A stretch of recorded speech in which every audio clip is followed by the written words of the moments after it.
pose pas. Alors, si vous êtes d'accord, cette semaine, évidemment, on va évoquer la paracha de Vaïkra, qui est donc le Lévitique, qui n'est pas la traduction, c'est un choix qui n'a absolument rien à voir avec le sens du mot Vaïkra, mais on sait que Lévitique fait écho à l'appellation Torah de Kohanim, parce que le troisième livre de la Torah est appelé la loi des prêtres, même si finalement les prêtres ne sont concernés que par 2, voire 3 péricopes, sections du Sefer Vaïkra du Lévitique. Et donc, ce que j'aimerais partager avec vous ce soir, c'est quelques idées sur la paracha de Vaïkra, mais il me semble que je vais m'arrêter sur le premier verset bien longtemps, mais on aura l'occasion d'y revenir, sur l'ensemble de ces sacrifices qui ont évidemment fait couler beaucoup d'encre, et puis nous partagerons quelques idées sur Pessah la semaine prochaine. On sera l'avant-veille de Pessah. Ce sera lundi soir, le dernier Zoom, avant Pessah. Et donc, Pessah, le premier Seder, a lieu mercredi soir. Et on aura encore 48 heures pour nous retourner. Et c'est évident que le soir de Pessah, ce qui est important, c'est pas seulement de manger des boulettes de matzot, mais c'est surtout de parler de matzah.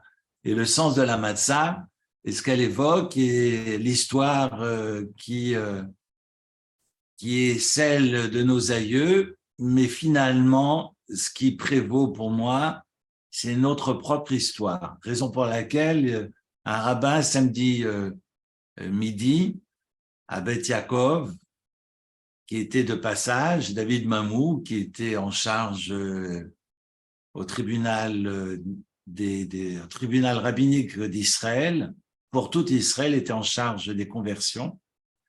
Et d'ailleurs, c'est un choix qu'il avait pris, j'en profite parce que ça m'avait fait sourire à l'époque, quand il avait fait le choix de s'occuper du Giour au tribunal rabbinique, c'est-à-dire des conversions, il pensait qu'il allait se reposer. Il a dit, je prends le bureau le moins chargé de tous. Et finalement, il n'a pas dormi de la nuit pendant des années, parce qu'il est arrivé juste avant la découverte des Bnei Ménaché d'Inde. Ils sont plus de 4 millions, et il s'est retrouvé avec une queue immense à son bureau, et il nous a partagé ça ce Shabbat lors de son passage à la grande synagogue, place de la synagogue. Et il nous a rappelé que l'an dernier ou l'année précédente, il a eu envie de prendre des images, des lieux de naissance, c'est sa ville natale, mais également la ville natale de ses parents, de ses grands-parents, puis tant de son épouse que de lui-même. Et j'ai dit moi-même parce que finalement j'ai envie de faire la même chose et de partager ça avec les enfants. Parce que la sortie d'Égypte, c'est tellement loin, ça ne signifie absolument rien. Et je me souviens que lorsque nous étions enfants et que mon père avait demandé à un de mes frères comment a eu lieu la sortie d'Égypte, et le frangin avait raconté les tanks et les avions que les Bnei Israël avaient pris pour traverser la mer Rouge. Alors, vous voyez, donc c'est pas évident de pouvoir mettre des images sur tout ça. Et donc, d'évoquer ses propres sorties d'Égypte, ça parle, ça dit quelque chose. Et c'est ce qui donne à parler et à penser, qui évidemment pour moi est essentiel. Alors, on aura l'occasion la semaine prochaine de Vehigadeta Levincha, de faire parler, de parler et de faire parler, parce que c'est le but de Pessah, c'est parler et faire parler. Et Pessah veut dire la bouche, Sar qui parle. Donc l'idée, c'est de vraiment retrouver tout ce qui suscite le dialogue, l'interaction entre les convives, entre parents et enfants, les enfants, il ne s'agit pas des enfants biologiques, mais des enfants tout court, quels qu'ils soient, en tous les cas, de pouvoir susciter cet échange, parce que s'il y a un moment privilégié dans l'année pour l'échange entre adultes et enfants, c'est bien le soir de Pessah. Alors, dans l'idée de produire des connexions, de susciter du lien, j'ai envie de dire que Vaïkra et les Korbanot visent la même chose. Parce que Korban signifie Karov, c'est-à-dire proximité. C'est de retrouver un voisinage, une proximité avec Dieu. On sait que d'ailleurs Shrina, qui veut dire la providence, qui veut dire la présence divine, signifie également la proximité. Parce que Shrina, ça vient du mot shachen, qui veut dire le voisin. Et cette Shrina demeure en la maison du Beth Amikdash, le temple portatif qui va précéder, c'est-à-dire le tabernacle et plus tard le temple de Jérusalem. Et cette Shrina-là, eh bien, s'inscrit évidemment dans des règles. Il y a des lois qui régissent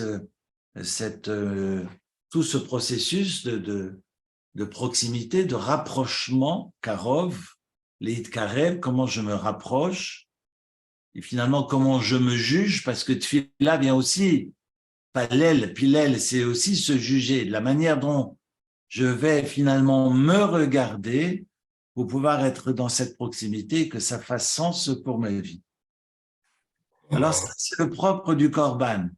Évidemment, de grandes discussions entre Ramban et Rambam sur le sens de l'abattage d'un animal, parce qu'on abat un animal lors du sacrifice, est-ce que c'est pour rappeler les usages païens d'antan qu'on va essayer de canaliser, ou bien ça n'a absolument rien à voir, et c'est aussi une discussion entre Maïmonide et Nachmanide, qui, je vous le rappelle, a vécu après Maïmonide.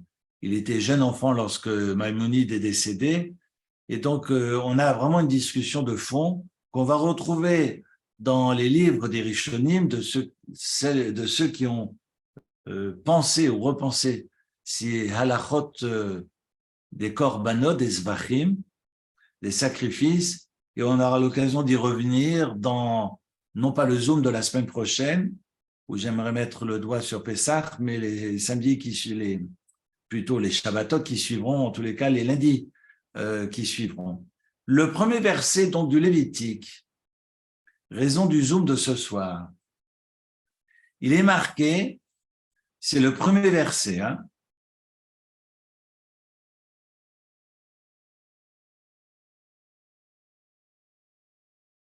Le verset nous enseigne, Vayikra el Moshe, Vayidaber Hashem elav, Moed Moed lemor, que le bon Dieu a appelé Moïse, Vayidaber Hashem elav, et donc le bon Dieu va lui parler, mais Ohel Moed, depuis la tente d'assignation, les morts pour dire, en disant, mais c'est les morts, on est dans l'état construit, ça veut dire pour dire.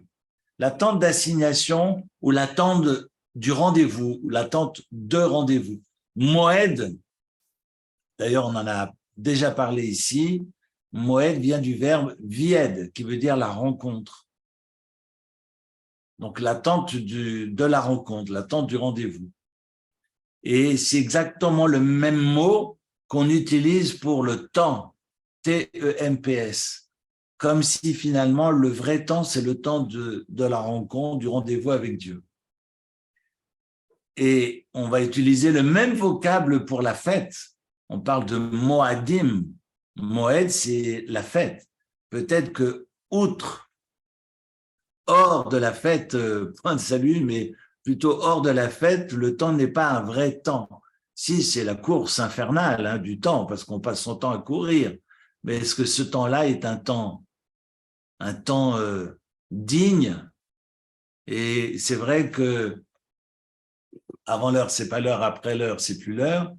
Et la question, le rapport au temps, évidemment, une question fondamentale. On y reviendra la semaine prochaine lorsqu'on parlera de Pessah où l'on retrouve de la précipitation du début à la fin, dans cet arrachage, la manière dont on va quitter le pays, la manière dont on va préparer tous ces mets, une matzah dont on n'a pas le temps de laisser gonfler, il faut faire vite pour s'arracher de la touma égyptienne. Et donc, c'est quoi ce temps, ce zèle ou cette précipitation? On peut le voir de manière laudative ou pas, mais c'est quoi ce temps finalement qui nous échappe et que l'on doit maîtriser coûte que coûte, même s'il faut aller vite. On y reviendra. Voilà, ça c'est l'attente d'assignation, c'est l'attente finalement du temps qui est le tabernacle où Dieu et Moïse se parlent. Non pas communiquent, se parlent. Ce sont deux vocables diamétralement opposés. Vaïkra el Moshe, donc le bon Dieu va lui parler, et au moment où Dieu lui dit, tu vas dicter, enfin je te dicte et tu vas écrire ce que je te dicte, Moshe Rabbeinu, comme nous l'avions sans doute rappelé ici et là, Vaïkra el Moshe, Moshe prend non pas le droit mais le gauche d'écrire, de retranscrire ce que le bon Dieu va lui dicter, mais d'écrire un petit aleph. Et si vous avez le texte en hébreu, vous verrez que le petit aleph qu'on va retrouver dans le parchemin nous fait penser que Dieu ne rencontre pas Moshe consciemment, mais que c'est une rencontre hasardeuse, c'est une rencontre gratuite, furtive, je disais aussi, rapide, parce que finalement, c'était pas l'intention de Moshe, ou en tous les cas du bon Dieu, d'être face à Moshe, et qu'il ait toute la dignité ou toute la force de pouvoir être panim el panim, face à face avec Dieu. Alors, quand Rashi met en opposition l'appel de Dieu avec celui de Bilam, alors je vous lis le Rashi, le chol divrot ou le chol amirot ou le chol tzivouim. Dieu évidemment va l'appeler pour lui parler, pour lui donner des ordres, mais kadma kriya lashon chiba, et que chaque fois que Dieu exprime chiba de l'affection pour Moïse, il va l'appeler et on va signifier le fait que Dieu l'appelle avant. Comme il s'est marqué, Vekarazé, Elzé, Vahama. En revanche, lorsque Dieu apparaît Nevié ou Mot Haolam et s'adresse aux prophètes des nations, du monde, Nigla Aleem Bilshon Arai Betuma, Dieu apparaît de manière fortuite, hasardeuse et impure, comme c'est marqué Vaïkar Elohim el Bilam au chapitre 23, verset 4 des Nombres, où pour celles et ceux qui ont eu la chance de lire ce texte avec moi ce week-end, c'est marqué Vaïkar Elohim el Bilam, et Dieu va survenir. Il survient à Bilam pour lui dire n'y va pas, mon maître. Mais ça me rappelle une chanson. Mais on sait que le bon Dieu va également s'adresser à Bilam. D'ailleurs, le Talmud nous dira que dans l'histoire juive, il n'y a pas eu plus grand que Moïse, il n'y a pas eu plus grand que Moshe. Mais le Talmud continue en disant, au sein du peuple juif, au sein des Béné Israël, il n'y a pas eu plus grand que Moshe. Mais il y a eu aussi grand que Moshe dans les autres nations, en l'occurrence Bilam, que Balak ira chercher pour professer, pour exprimer des klalotes, des malédictions. Et vous savez l'histoire que chaque fois que Bilam veut sortir une mauvaise parole, il n'y a que des fleurs qui en sortent. Et au final, sa langue se fourvoie aux grandes dames de Balak qui s'énerve. Il dit, mais c'est peut-être parce que les Zvachim, les holocaustes, tous les sacrifices que j'ai opérés sur cette colline ne jouent pas, il faut changer de colline. Et ils vont changer de colline plusieurs fois, et à chaque fois, il va essayer d'exercer ces prophéties, en tous les cas de maudire le peuple, et chaque fois qu'il va vouloir les maudire, il va plutôt les bénir. D'ailleurs, maudire et bénir, c'est le même verbe en hébreu. Pour la petite histoire, quand on parle de polysémie en hébreu, c'est toujours intéressant de rappeler que berach peut signifier la malédiction comme la bénédiction. Évidemment, tout est tributaire de l'intention de celui qui s'exprime. Et on le sait, on le retrouve pour d'autres domaines, et on a déjà eu l'occasion de partager cette idée, on y reviendra ultérieurement. Voilà que Bilam, lorsque Dieu lui apparaît, lorsque Dieu lui parle, c'est pas marqué Vaïkra, c'est marqué Vaïkar. Et donc le texte va continuer. Alors notez la référence, c'est Bamidbar, c'est-à-dire les Nombres, chapitre 23, verset 4. Lorsque le bon Dieu, Vaïkar Elohim el Bilam, va survint au passé à Bilam pour lui dire comment doit-il se conduire vis-à-vis des Béné Israël. Voyez que ce Kéri, ce Vaïkar, fait référence à différents mots que vous connaissez. On connaît le hasard qui se dit Mikré. Makara, qu'est-ce qui s'est passé? Mais on utilise la même racine pour signifier le hasard, Mikré. Et d'ailleurs, j'aime beaucoup les anagrammes. Vous savez que Mikré, même Kouf, Resh, He, sont les mêmes lettres que Rak, mais Hachem, uniquement Dieu. Alors, on peut penser que ce qui arrive par hasard, c'est purement du hasard, alors qu'il n'y a aucun hasard. Et finalement, au fond, c'est très bien que tout est dans les mains de Dieu. Et c'est peut-être là où on est dans nos limites d'entendement, parce qu'on ne peut pas comprendre que Dieu connaît l'avenir et qu'il nous laisse le libre arbitre et qu'il nous laisse totalement acteurs de nos choix. Mais bon, c'est pas le débat de ce soir. Donc, vous voyez que Mikré veut dire le hasard. On a Kéri qui veut dire aussi la manière tout à fait hasardeuse de marcher avec Dieu. On retrouve cette expression de Kéri. Je vous invite à ouvrir Vaïkra au chapitre 26. C'est les versets, il y a beaucoup de versets dans le chapitre 26. Je ne sais pas si vous avez tout le Lévitique sous les yeux. Et donc, vous verrez au chapitre 26, Ve'im telchu imikeri, si vous marchez avec moi de manière occasionnelle, de manière, tiens, il est là. Et donc, je suis avec Dieu, mais occasionnellement ou de manière totalement fortuite. Et on sait, on le retrouve au verset 21, verset 23, on le retrouve au verset 27, on le retrouve même un peu plus tard au verset 40. Ce chapitre 26 insiste beaucoup sur « Ve'im telchu imikeri » si vous marchez avec moi de manière kéri, de manière occasionnelle. D'ailleurs, un Baal kéri, c'est quelqu'un qui a une pollution nocturne. On utilise cette expression dans le Talmud pour désigner effectivement la dimension du hasard, des choses qui échapperaient à l'individu et qu'il ne maîtrise absolument pas. Mais si je suis dans la pratique des mitzvot de manière tout à fait occasionnelle, de façon comme ça fortuite, eh bien évidemment Dieu ne nous suit pas. Vous savez, c'est ce que j'évoquais il y a quelques semaines. Je crois que c'est l'histoire du Kotzker Rebbe, enfin, c'est le rabbi qui demande à l'élève où est Dieu. Évidemment, l'élève,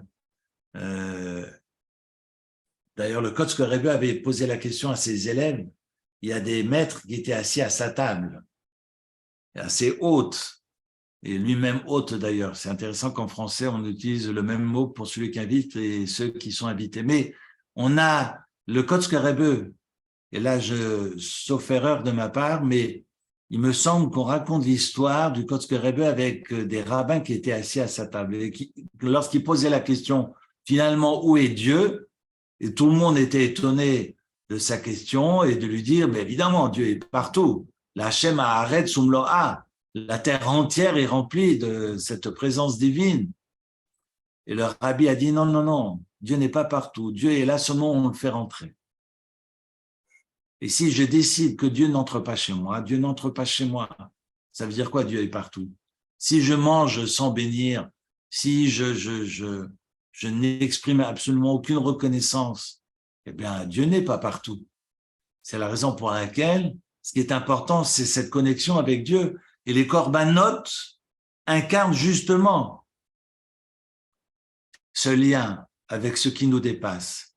On va trouver des subterfuges, on va essayer de trouver plutôt des substituts aux offrandes que nous apportions dans le temple. En l'exemple de la tula, de la prière. Vous savez que lorsqu'on a fini de manger, j'ai pris un verre d'eau, j'ai mangé un chocolat, j'ai mangé une cuisse de poulet, on dira Baruch ata Hashem Elokeinu melech haolam, borei nefashot rabot vechesronan. Merci Dieu d'avoir créé de nombreuses créatures et des manques. Comment ça, des manques? Je viens de finir de manger.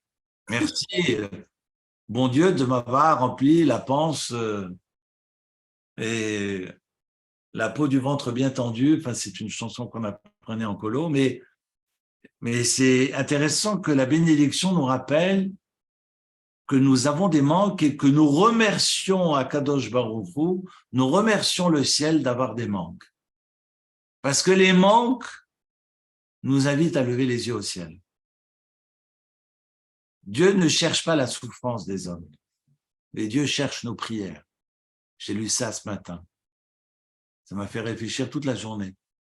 Dieu ne recherche pas la souffrance, évidemment. Dieu préserve. Hashem Ishmor. C'est pas la volonté de Dieu que nous souffrions. Et je ne permettrai personne de monter en chair et de dire ce qui nous arrive, c'est parce que nous fautons ou nous avons fauté et que tous ces innocents qui meurent, évidemment, ne sont pas très innocents. Loin de moi une telle idée, c'est un sacrilège de parler comme ça. Je dirais même plus, c'est un crime de parler comme ça. C'est criminel. Et j'interdis tout responsable religieux de parler ainsi. Alors, je n'ai pas d'explication de la souffrance. Peut-être que des événements funestes de l'histoire, j'aurai peut-être des réponses après 120 ans lorsque je serai au ciel, mais je ne suis pas pressé d'avoir la réponse. Mais ce que j'aimerais évidemment vous dire, deux, la première, c'est que quand il arrive des choses, évidemment, il faut se regarder dans la glace et pas demander aux autres de le faire. Ça, c'est ma responsabilité d'être humain. C'est pas dire aux gens, regardez-vous dans la glace et êtes-vous sûr d'être innocent. J'interdis quiconque de prêcher en ce sens. Par contre, j'ai l'obligation, intimement, j'ai l'obligation, et c'est la responsabilité de chacun de se regarder dans la glace. Et puis, c'est cette humilité, c'est de penser que finalement, le chesronan, le manque, m'invite à lever les yeux au ciel et que Dieu attend la prière des hommes. Quand je dis des hommes, c'est des hommes, des femmes, des enfants. C'est un générique, c'est de dire que le manque me permet d'avoir la chance de lever les yeux au ciel. D'avoir la chance. C'est pas moi qui le dis, c'est la prière que nous récitons tous les jours. Allez-nous les Shabéach, la Donakol. Ça veut dire quoi? À nous la chance de glorifier le Seigneur. Allez-nous les Shabéach, la Donakol. Mais c'est une chance, c'est un mérite incroyable. C'est pour ça que finalement le serpent est une créature maudite parce qu'elle n'aura jamais la chance de lever les yeux au ciel pour demander sa pitance. Le serpent ouvre la gueule et mange. C'est une malédiction. la bénédiction, c'est pas le manque, mais la bénédiction, c'est de lever les yeux au ciel. Alors, c'est peut-être le sens du Corban. C'est pour ça que on va retrouver cette notion de kéri autour de ce cheminement fortuit avec Dieu dans la fin du Lévitique lorsqu'on parle de la Tochecha, de toutes les malédictions. On va retrouver la même expression avec Amalek, Asher Karecha Baderer, qui t'a surpris en chemin. Surprise. Hein? Là aussi, on est dans le furtif et dans le hasard, le fortuit. Et on retrouve Korecha, finalement, on retrouve cette notion, ce terme de Kéri, qui est exprimé à nouveau selon le Rashi sur place. On est pratiquement à la fin du Deutéronome lorsqu'on rappelle la guerre contre Amalek. Et raison par laquelle Moshe ne veut pas pavaner, ne veut pas se montrer, entre guillemets, devant les Béné Israël, et préfère se montrer plus humblement face au peuple et présenter finalement cet appel de Dieu purement fortuit et qu'il n'y a absolument aucune intention préalable. Et c'est ce qu'a voulu faire Moshe Rabbeinu. Et on dit que Moshe Rabbeinu a fait un petit aleph, il a gardé l'encre avec lui et il a préféré ne pas jeter, ne pas verser cette encre sur cette lettre de aleph et s'essuyer le front avec. Quand il redescendra de la montagne, eh bien ce front va briller. C'est cette encre qu'il n'a pas voulu poser sur le parchemin par humilité. Cette humilité s'est évidemment retournée et lorsqu'il va redescendre de la montagne, Keren Or, il va avoir cette face et ces faisceaux lumineux que Michel-Ange a traduit par corne. Et ça, c'est un problème de traduction, trahison. Mais Keren Or, ces faisceaux de lumière issus de cette lettre qu'il n'a pas voulu écrire pleinement pour prouver, non pas pour prouver, mais par modestie, par humilité, parce qu'il ne voulait pas pavaner devant le peuple. Vaikra el Moshe vaidaber Hashem elav meoel moed lemor. Dieu va l'appeler et puis il va lui dire c'est pas le hasard, parce que si je t'invite ici dans l'Oel Moed, c'est les morts, c'est pour que tu transmettes. Et c'est ce que tous les commentaires vont traduire. Le lémor, je regarde juste dans le Rashi, le lémor va signifier pour d'abord le dire, mais pour transmettre, pour l'écrire et pour l'étudier et pour le faire. Parce qu'on sait que la loi, elle est transmise pour l'étude, Naaseh Venishma, mais également pour l'action. La différence entre l'étude des nations, si j'ose dire, entre guillemets, c'est que Moshe insiste sur la transmission et ensuite la transmission dans les actes. Parce que c'est les actes qui font sens. On n'est pas face à une religion de la pensée ou de la philosophie, mais ce sont avant tout des actes qui vont permettre de dégager le sens. Comme dit Waknin, c'est cet éclatement de sens, mais je dirais ce dégagement de sens à partir d'une histoire qui est incarnée et qui se traduit dans l'agir et dans les actes. Mais Oel Moed, et je vais terminer avec ce premier verset. Ce premier verset est étonnant parce que on pourrait penser qu'il l'appelle, mais qu'il va chuchoter pour que les personnes à l'extérieur ne puissent entendre. Dieu me parle.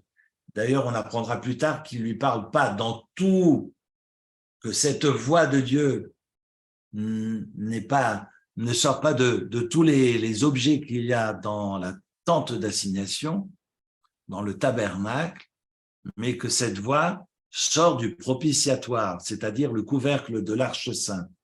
D'ailleurs, c'est une voix qui se parle parce qu'il est marqué Midaber. Et Dieu parle, ou en tous les cas se parle, et Moshe peut l'entendre.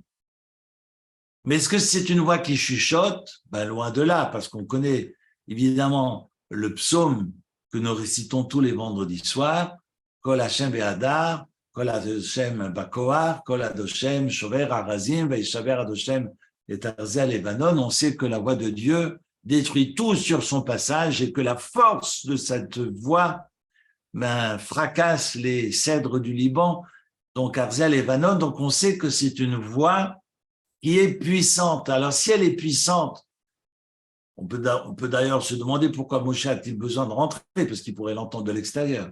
En tous les cas, Dieu invite Moshe à entrer dans le tabernacle pour que Dieu puisse lui parler.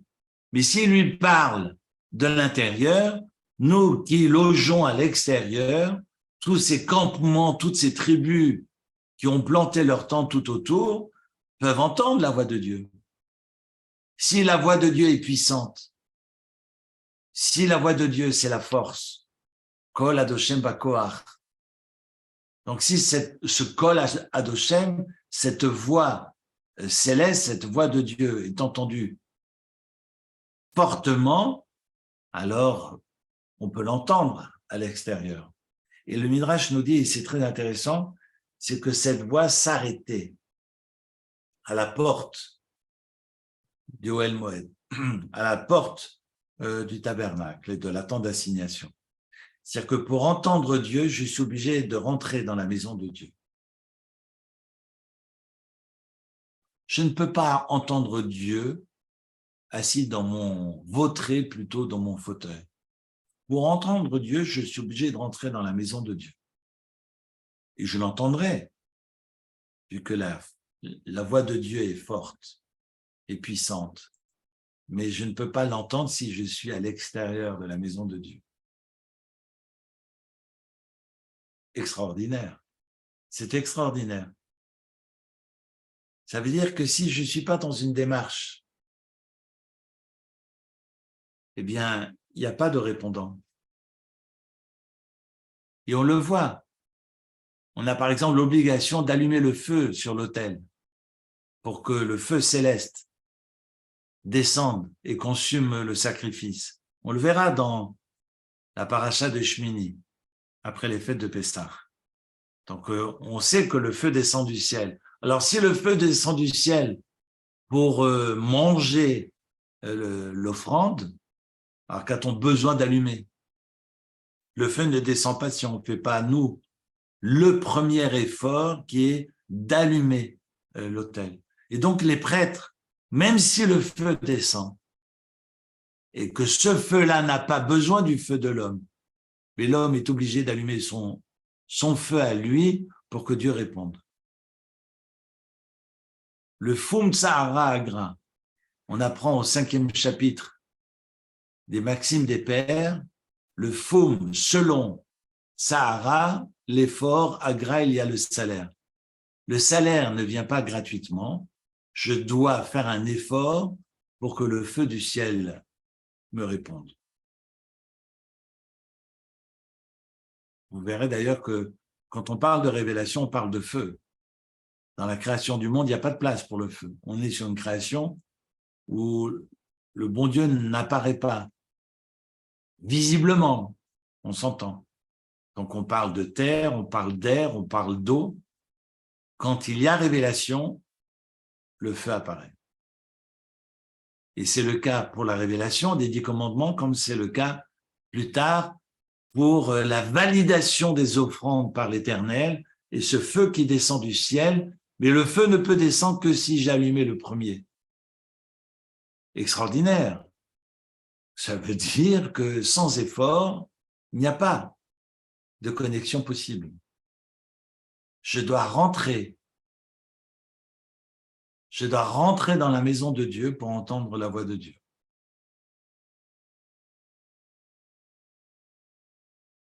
Et quand j'évoquais cette question de l'humilité qui traverse toute la Torah, pas seulement notre paracha, mais c'est ce que j'évoque depuis des millénaires.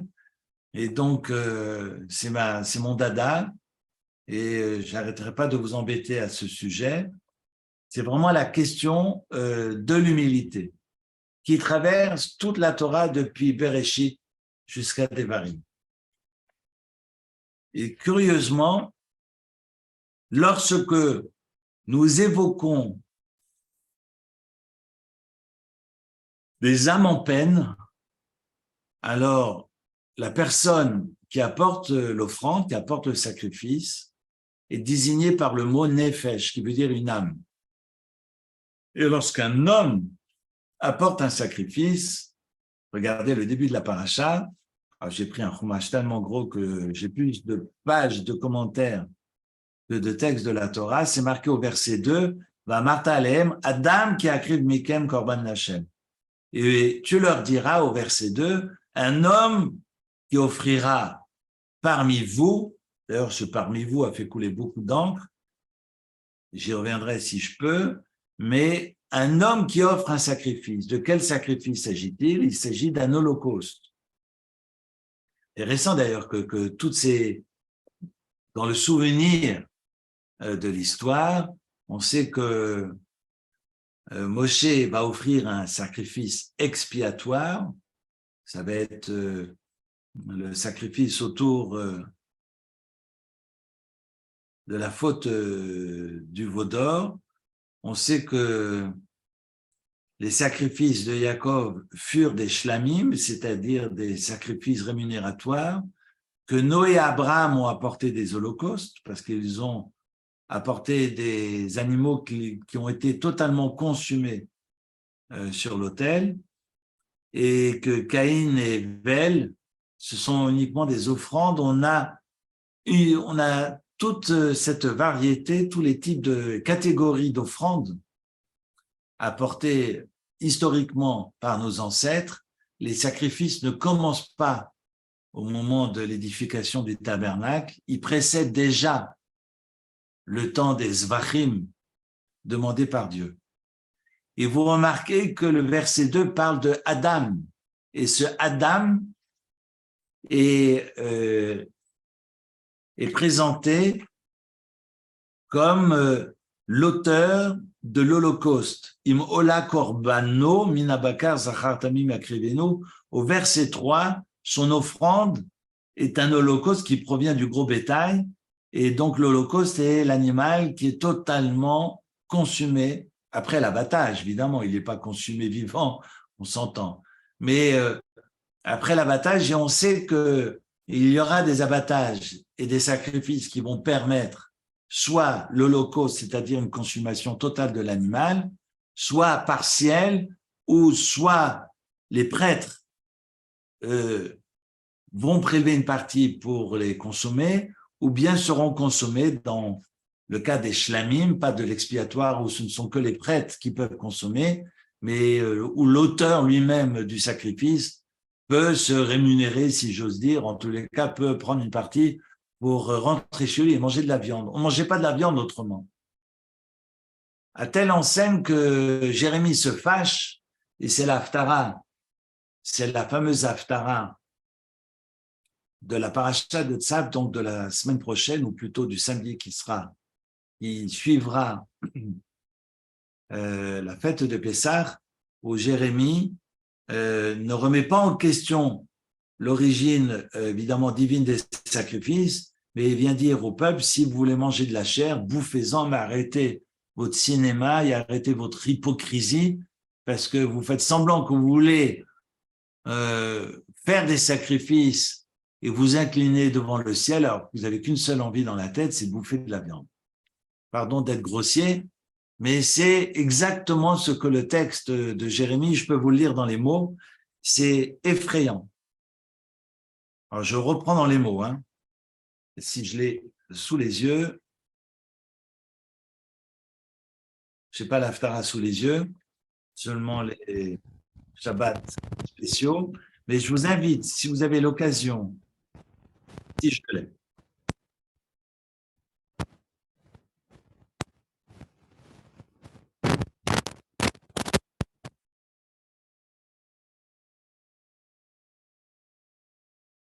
Alors écoutez, Ko amar Hashem tzivakot Elokei Israël olotechem sefou al zibrechem v'ichlu basar.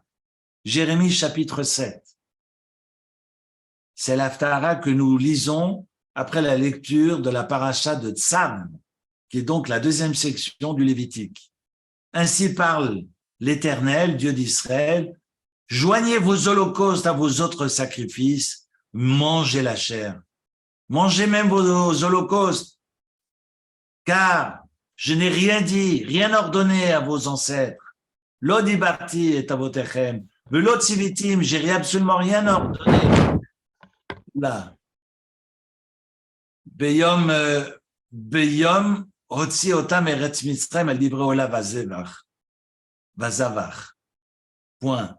En fait, je n'ai absolument rien ordonné au moment où je vous ai fait sortir d'Égypte, c'est Dieu qui parle, afin que autour des holocaustes et des sacrifices, il n'a jamais été question de sacrifice, bien entendu. Jérémie sait et connaît le texte de la Torah par cœur, qui coule dans ses veines, mais il dit ça au Bnei Israël pour que finalement le peuple cesse les singeries et que si on offre des sacrifices, eh bien évidemment, pour autant que ce qui est offert dans une intention qui est claire et nette.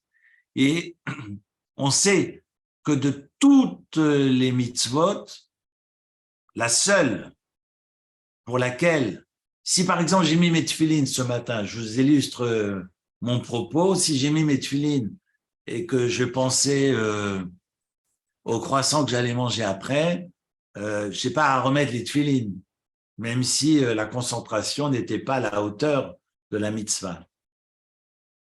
Et on sait que l'hémafréa, autrement dit en hébreu, c'est ce qu'on appelle dans la halakha, rétroactivement, lorsque l'acte est accompli, est-ce que je dois recommencer ou pas?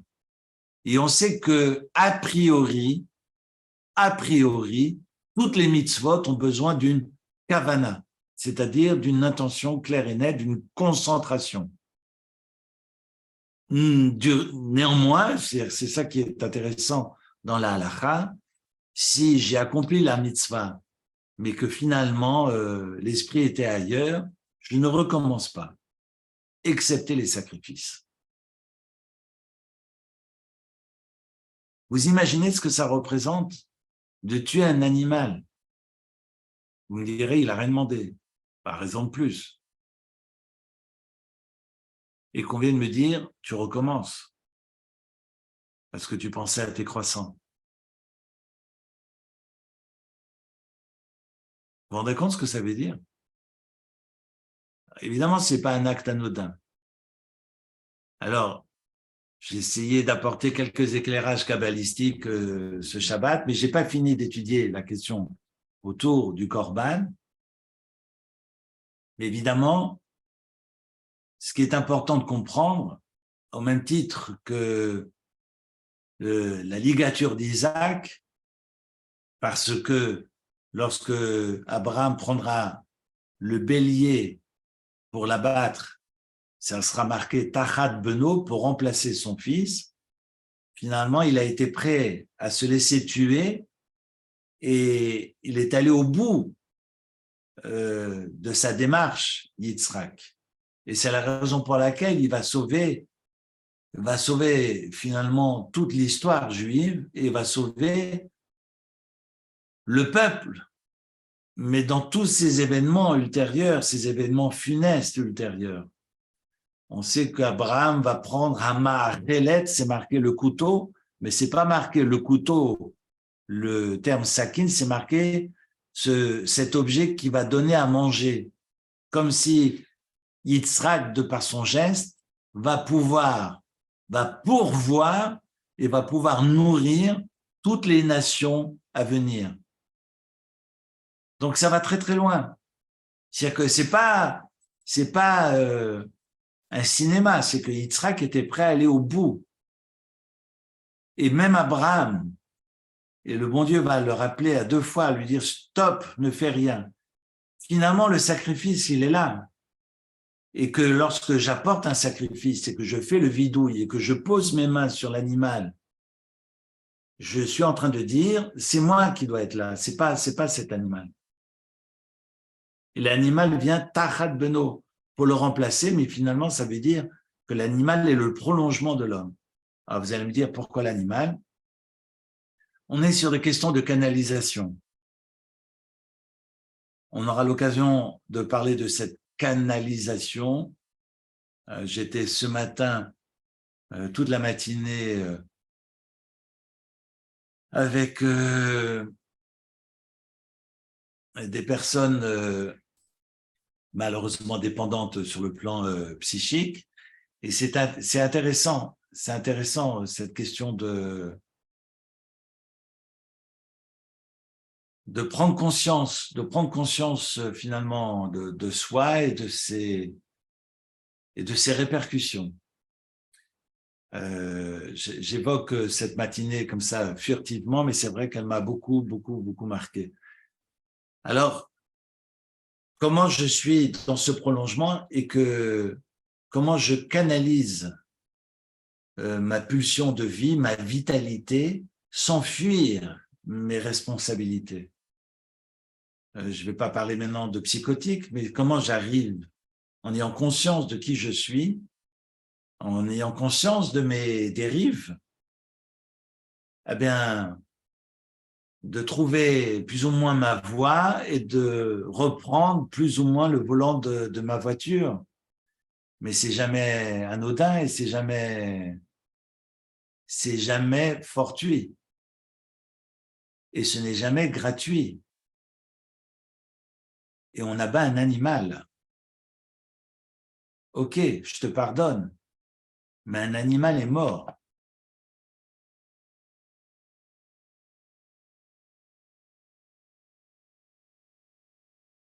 La raison pour laquelle je vous parlais d'humilité. Le texte, je vous invite à regarder pour le temps qui me reste, je vais vous le résumer, mais c'est très intéressant.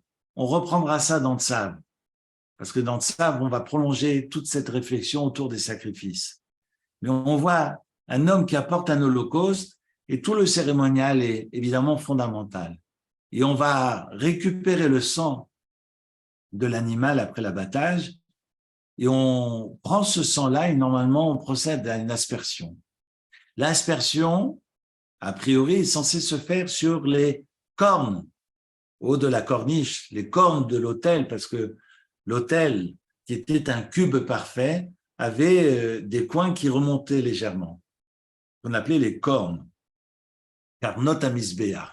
Et on procédait donc à l'aspersion du sang sur ces cornes. Eh bien, celui qui apportait un holocauste, on l'invitait à sortir. Il y avait également un autel à l'extérieur, et le prêtre l'amenait à l'extérieur pour asperger le sang dehors, et non pas dehors sur les cornes de l'autel, mais par terre, en bas, sur le socle de l'autel. Et celui qui a fait une erreur et qui veut se faire pardonner, eh bien, il entre dans le temple. Et évidemment, là aussi, c'est un cérémonial. Ce qu'on appelle le sacrifice expiatoire, eh bien, c'est pas une cérémonie facile parce que la personne, pour être pardonnée, doit reconnaître ses fautes, doit regretter ses fautes, parce que je peux dire, oui, c'est bon, oui, j'ai fait une connerie. Ouais, mais excuse-toi.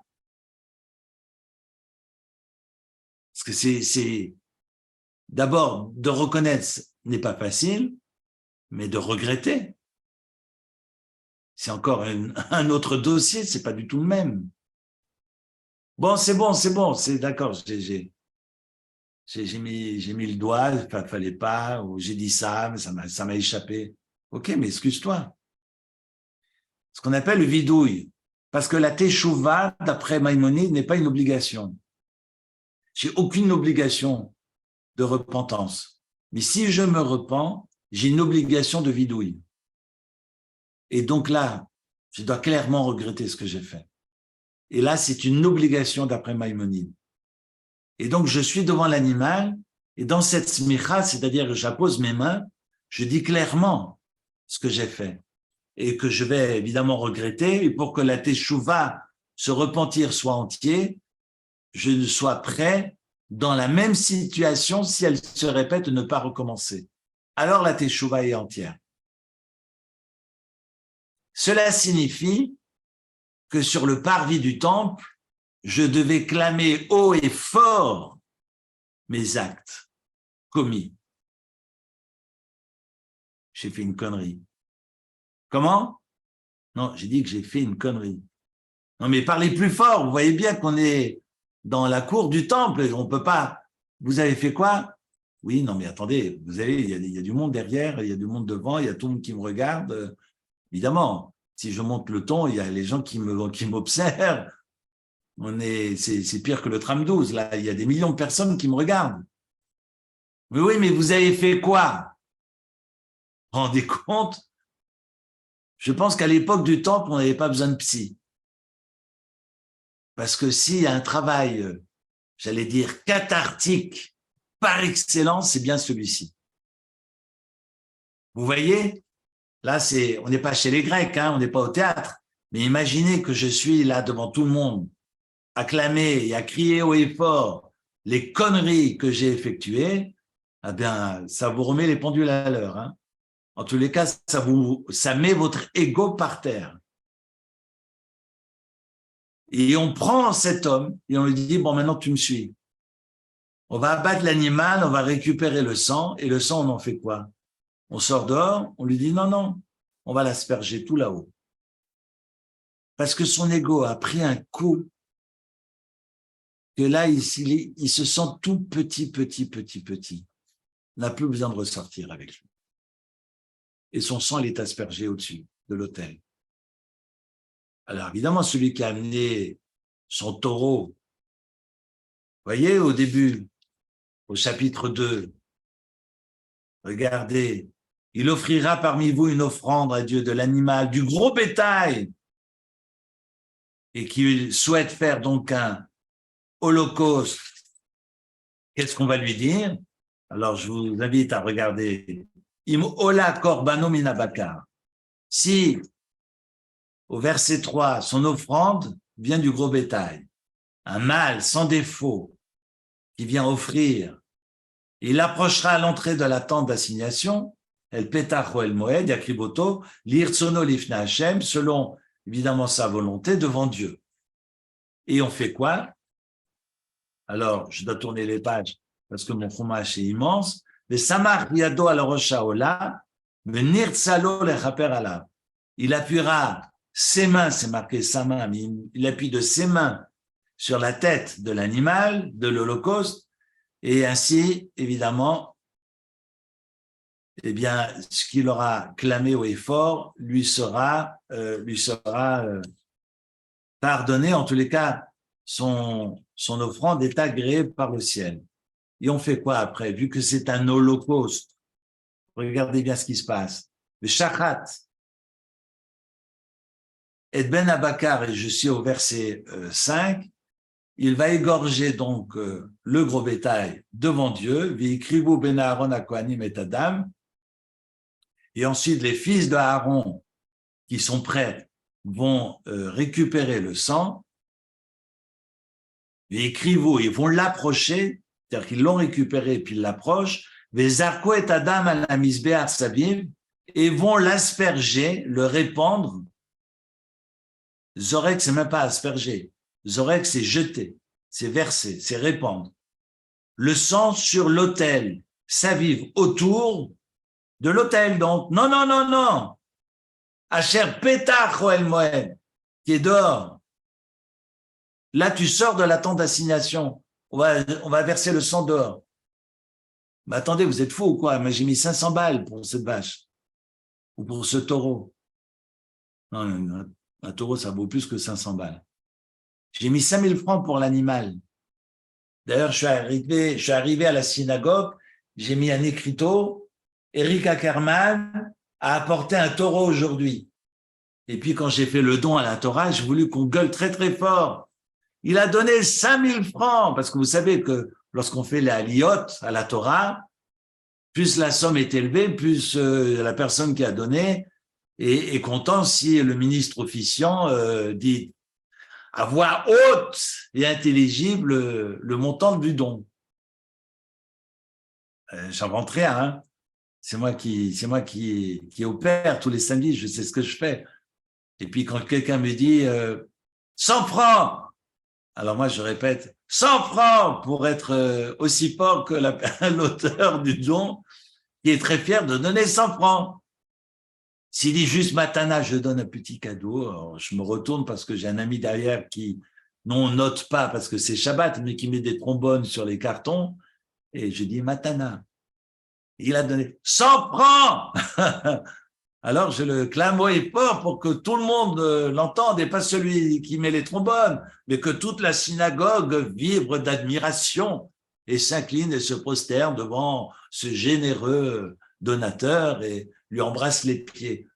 Imaginez que j'ai apporté un taureau à la synagogue, mais j'ai apporté un taureau, mais il faut que ce soit affiché dans les journaux, il faut que la tribune de Genève en parle, en une, et on lui dit « Et mon coco ?»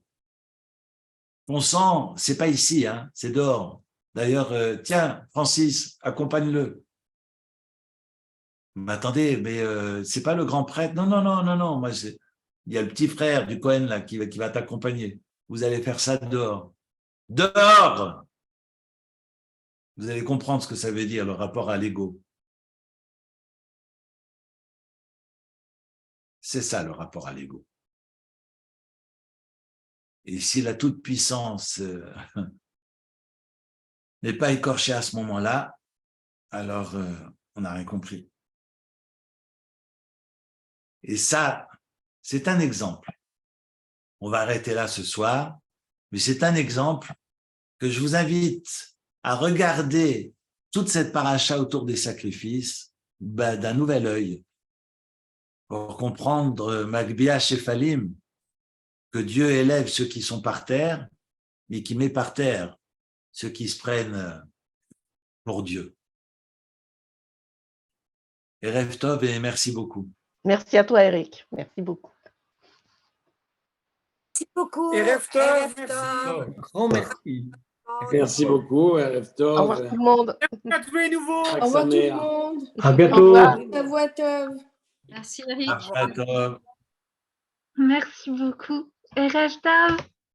Erev Tov. Erev Tov, merci. Au revoir. À bientôt, à lundi. Voilà.